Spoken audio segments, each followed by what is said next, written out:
A paz do Senhor, queridos. Estamos iniciando mais um podcast de seu canal Heber Fácil e Motivadora. E na podcast de hoje nós comentaremos a lição de número 13, Lições Bíblicas Jovens, que tem como título Esperando Jesus para hoje. Amém? Estamos hoje encerrando nosso trimestre, a qual falamos sobre escatologia bíblica, ou seja, a doutrina das últimas coisas. E estaremos encerrando a lição deste trimestre falando sobre esse tema maravilhoso, esperando Jesus para hoje. Além de ser a última lição do trimestre, também será a última lição do ano. Então, desde já, nós queremos agradecer aos irmãos que nos acompanharam ao longo deste ano de 2021 e que nos abençoe também, continuando e compartilhando e continuando, na verdade, nos escutando e assistindo ao longo deste próximo ano, o ano de 2022. Desejamos, nós do canal EBD Fácil Motivadora, desejamos a todos aqueles que estão sempre nos acompanhando, nos ouvindo, bem como aqueles que serão alcançados ainda por este canal, com um ano repleto de bênçãos, de glórias e de maravilhas de Deus, que possamos, meu irmão, caminhar rumo ao céu, fazendo a vontade de Deus, que Deus abençoe a sua vida, dos seus familiares, e que o Senhor possa sempre fazer morada em seu coração e na vida dos seus, amém? Então vamos comentar a lição de número 13, lições bíblicas jovens, falando sobre esse último tema, que Jesus vai voltar, esperando Jesus para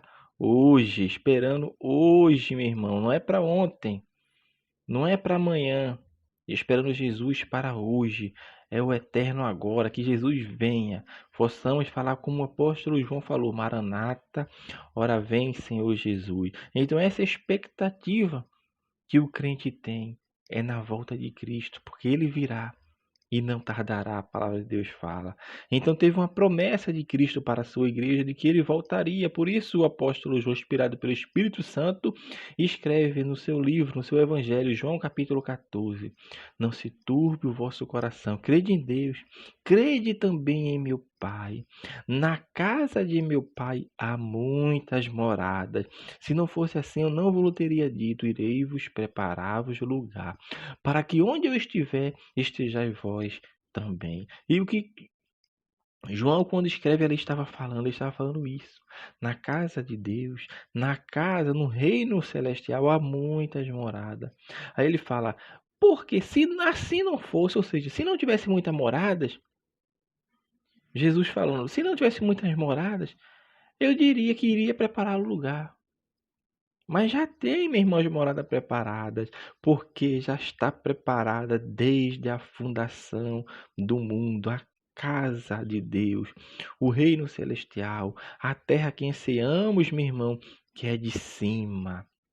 É de cima, como o apóstolo Paulo escreve aos Filipenses. Então, meus amados irmãos, nós devemos ter amor diante de Deus, porque Ele quer isso, porque aqueles que o amam, à sua volta está reservada a coroa de justiça, existe uma recompensa para aqueles que amam a sua volta, como a palavra de Deus nos fala.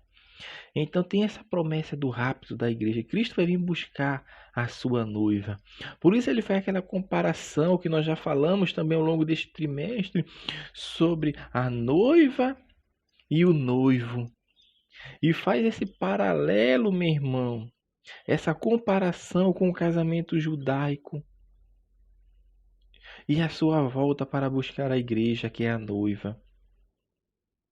Porque nós somos a noiva do Cordeiro, assim como aquela mulher, aquela jovem, estava comprometida com o seu noivo, mas não saberia o dia que ele viria com o cortejo para o grande dia do casamento. Assim a igreja deve esperar por Cristo, preparada, com as lamparinas acesas e com azeite na reserva, porque ele virá, meu irmão.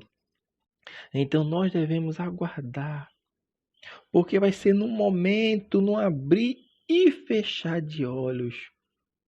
Por isso o compromisso da noiva tem que ser em santidade. A igreja deve ser sem mácula, sem ruga, nem coisa semelhante, mas santa, irrepreensível, aguardando a volta do Senhor, porque o autor dos Hebreus também nos fala sobre isso.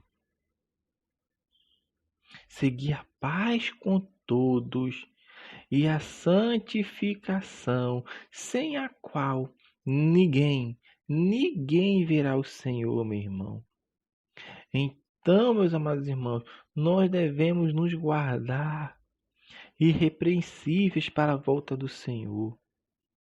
Que o nosso corpo, o nosso espírito e a nossa alma sejam guardados, irrepreensíveis para a volta do Senhor. Porque é isso que Deus quer. A santificação da sua igreja, a santificação da sua noiva, porque Ele vai vir buscar os seus, e a palavra de Deus nos fala: sede santo, porque eu sou santo. Cristo vai vir buscar pessoas que têm compromisso com Ele, pessoas que andaram em verdade, pessoas que andaram em espírito de adoração, pessoas que fizeram as coisas aqui na terra motivada unicamente pelo reino de Deus, motivada por aquilo que Cristo faz, motivada por aquilo que Cristo é, motivada por aquilo que Cristo reservou para a sua igreja. Quer fazer a sua vontade, caminhando na terra, dizendo que Ele voltará, que Ele quer salvar o homem, porque Ele é o que tem o poder, meu irmão, de fazer isso. E quando isto acontecer, porque Ele virá, não sabemos o dia nem a hora, mas Ele virá, porque a promessa é para hoje. A igreja será arrebatada, os santos estarão com Cristo. E naquele dia, meu irmão, no tribunal de Cristo, que nós também já falamos ao longo deste trimestre, o autor vem falar nesta lição, que as obras serão recompensadas.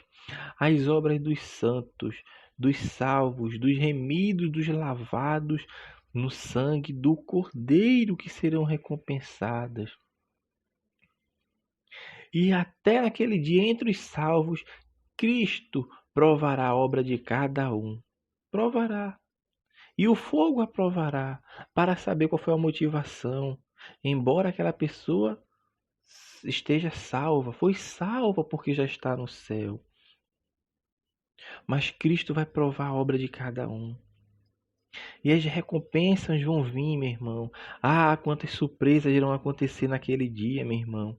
Quantas pessoas achavam que ia sair dali cheio de galardão, cheio de benesses da parte de Deus, mas não vai sair.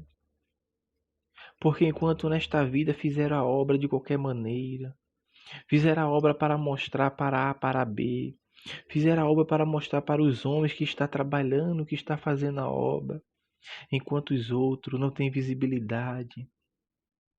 Ninguém vê, mas está fazendo a obra com empenho, voltado unicamente para Cristo, sem se preocupar se Ciclano está vendo, se Beltrano está vendo, mas está preocupado em fazer com que o reino de Deus seja glorificado, em fazer com que o reino de Deus seja exaltado, em que Cristo seja glorificado em sua vida. E naquele dia vai ser honrado por Cristo. Vai ter suas recompensas, meu irmão, porque a sua obra aqui nesta terra foi de ouro, de prata e pedras preciosas. É isto que Cristo quer, meu irmão, nestes últimos dias da sua igreja. Então, meus amados irmãos, nós devemos estar preparados. Que as nossas obras nessa terra sejam voltadas unicamente para Deus. Seja com a motivação correta, como nós já falamos sobre o tribunal de Cristo. E Jesus, o tópico 2 fala que é Jesus Cristo aquele que voltará. Jesus Cristo é o grande vencedor, o único que pode salvar o homem e o único que pode purificar o pecado. Porque nós vencemos em Cristo, meu irmão, é isso que a palavra de Deus fala. Se Ele é herdeiro e nós somos filhos por adoção de Deus, a Bíblia nos fala que nós somos co-herdeiros juntamente com Cristo. Ou seja, foi Cristo que venceu por mim e por ti. Por isso Cristo é o grande vencedor. Quando Deus olha para a terra e diz: quem é digno de abrir e desatar os 7 selos? Cristo que se apresenta, meu irmão. Não foi Moisés, não foi Davi. O único que tinha o poder para vencer era Cristo. E ele foi enviado para este mundo para vencer. E ele foi enviado por Deus, meu irmão, e Deus provou o seu amor para conosco, em que enviou Cristo para morrer pelos nossos pecados, para que tenhamos vida, meu irmão. E hoje nós temos vida em abundância, porque Cristo é o grande vencedor. Por isso a palavra de Deus nos fala que Ele é o alfa e o ômega, o princípio e o fim, o primeiro e o derradeiro, meu irmão. Cristo é o vencedor. Nós vencemos em Cristo. Nós temos que ter em mente isso. Ninguém vence pelo seu próprio esforço. Ninguém vence pelo seu próprio mérito. Vencemos em Cristo. Vencemos por Cristo, meu irmão. Cristo que venceu por nós. Por isso ele é o único que pode salvar o homem.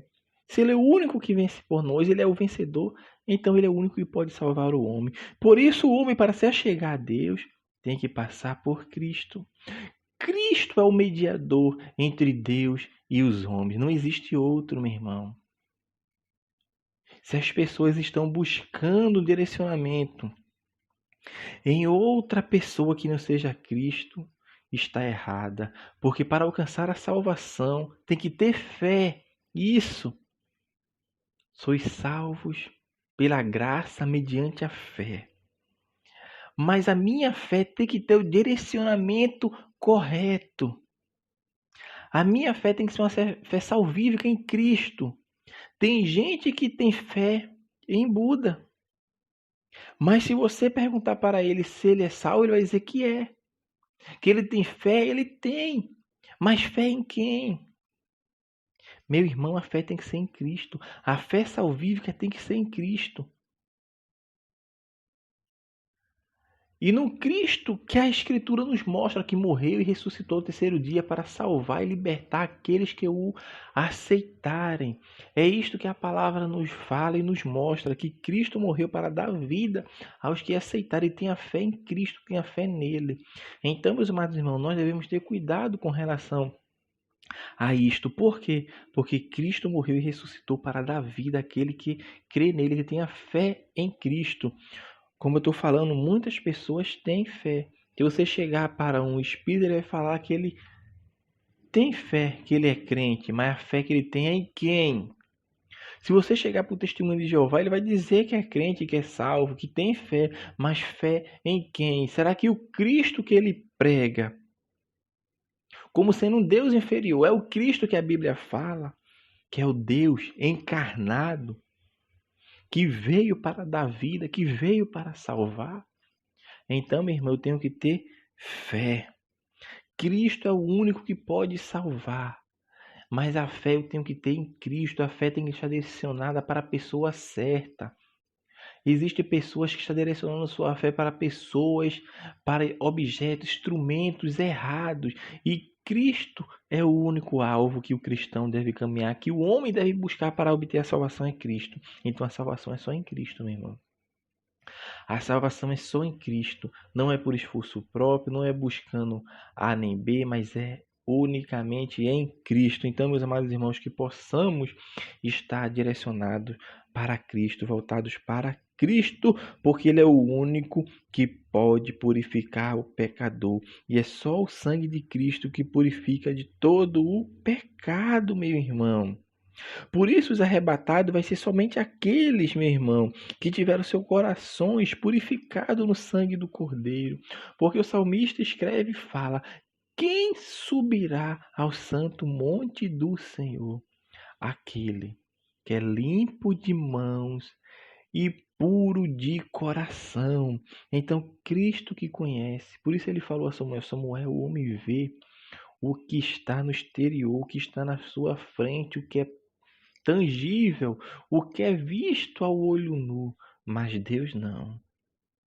Deus vê o interior, Deus vê as intenções do coração, Deus sonda os pensamentos, Deus sonda tudo aquilo que o homem deseja, Deus sonda as suas motivações. Quando Deus fala que vê o coração, é isso, meu irmão. É que Deus vê o homem interior com as suas intenções, suas paixões, suas intenções. E Deus veio, como Cristo é o Deus encarnado, é Deus que veio para dar vida. Ele é o único que pode livrar o homem do pecado. Não é à toa que isso foi imputado nele, ou seja, o castigo que nos traz a paz estava sobre ele. Pelas suas pisaduras nós fomos sarados. Por quê? Porque tudo isto foi imputado a Cristo para que tenhamos vida. E hoje nós somos justificados por Cristo. A condenação do pecado que estava sobre mim e sobre ti, Cristo tirou. A condenação que estava sobre os crentes, sobre o homem, Cristo carregou por si para dar essa escolha ao ser humano dele escolher a quem ele seguir, de escolher de que lado ele quer estar, de escolher a tomar partido em sua vida aqui na terra, porque a sua escolha aqui enquanto vivo, enquanto estiver em vida, vai refletir na sua vida espiritual, na sua vida eterna. Se ele vai viver com Deus ou se ele vai viver sem Deus, mas a escolha é feita aqui, porque a palavra de Deus nos fala que depois da morte segue-se ao juízo. Então Cristo é o único que venceu, é o único que pode salvar o homem e, portanto, é o único que pode tirar o pecado do homem, libertando, o salvando e dando vida, vida em abundância. E para encerrarmos, volto da lição, fala o terceiro tópico, a atitude dos crentes diante da volta de Jesus. Nós devemos amar a volta de Cristo. Isso nós já falamos, que o apóstolo Paulo fala a Timóteo escrevendo, falando sobre isso, que ele acabou a carreira, guardou a fé. E a coroa da justiça, meu irmão, não está reservada apenas para ele, mas para todos aqueles que amam a sua volta. Ou seja, existe uma coroa, existe um galardão, unicamente, eu já falei sobre isso, para aqueles que amam a volta de Cristo. Então, quem ama a volta de Cristo, meu irmão, já tem uma coroa reservada para ti, para si. Então, meus amados irmãos, que possamos estar com a atitude de crente voltada para Deus, amando a volta de Cristo, porque Ele vai vir, porque a palavra de Deus fala, porque Ele virá. O que há de vir virá e não tardará. Devido a isso, uma atitude que nós devemos ter é essa, amar a volta de Cristo e desfrutar da suficiência de Cristo. E a suficiência de Cristo em nossa vida, meu irmão, não é apenas quando Cristo supre nossas necessidades físicas, quando Cristo supre nossas necessidades materiais. Desfrutar da suficiência de Cristo é saber que Ele é poderoso. Eu posso estar na fartura, mas eu sei que Cristo é bom. Eu posso estar, meu irmão, no pindaíba sem nada, mas eu sei que Cristo é bom. Assim como o apóstolo Paulo falou, eu sei viver hoje na fartura e na necessidade, na alegria e na tristeza. Eu sei viver, porque isso é estar, meu irmão, debaixo da suficiência de Cristo. É saber que Ele é Deus, não só quando eu estiver na bonança, mas quando eu estiver também na escassez. É eu saber que Cristo é bom quando eu estou em momentos alegres e felizes da vida, mas eu saber que Cristo é bom quando eu também estou em momento triste, em momentos, meu irmão, de sofrimento, de perseguições, de dor. Isso é desfrutar da suficiência de Cristo. Por isso eu devo amar a vinda de Cristo e saber desfrutar da suficiência de Cristo. E saber desfrutar da suficiência de Cristo, meu irmão, engloba isso, eu saber que eu dependo unicamente, exclusivamente de Cristo. E por fim eu devo viver segundo a graça. Só existe um jeito de aguardar a volta de Cristo, é debaixo da sua graça. Se não fosse a graça de Deus na nossa vida, meu irmão, o que seria de nós? Se não fosse a graça de Deus sobre a nossa vida, o que seríamos de nós? Por isso a palavra de Deus nos fala: sois salvos pela graça mediante a fé. Então a graça de Deus nos alcançou para termos salvação em Cristo. E a salvação em Cristo é esta: que Ele veio ao mundo para dar vida a todo aquele que nele crê. Então eu preciso crer. Eu preciso ter fé em Deus, fé em Cristo, sabendo viver segundo a sua graça. Porque o crente que vai alcançar a salvação, o homem que vai alcançar a salvação é aquele que anda diante de Deus em graça, em mansidão, em longanimidade. Ou seja, desfrutando da suficiência de Cristo nos seus atos. Porque a pessoa olha e vê que verdadeiramente é um crente, porque é pelos frutos que vocês vão saber quem é verdadeiramente discípulo de Cristo. Então, meus amados irmãos, que possamos ter atitudes corretas diante de Deus para aguardarmos a volta de Cristo para hoje, como fala o autor da lição, esperando Cristo para hoje, esperando Jesus para hoje. Então, meus amados irmãos, que possamos desfrutar de tudo aquilo que Deus tem nos outorgado aqui nesta terra, que é fazer a sua vontade, caminhando para o céu, cantando e dizendo que Jesus é bom, salva, cura, batiza e leva o homem para o céu. Que Deus abençoe os irmãos e até a nossa próxima podcast, se assim o Senhor permitir.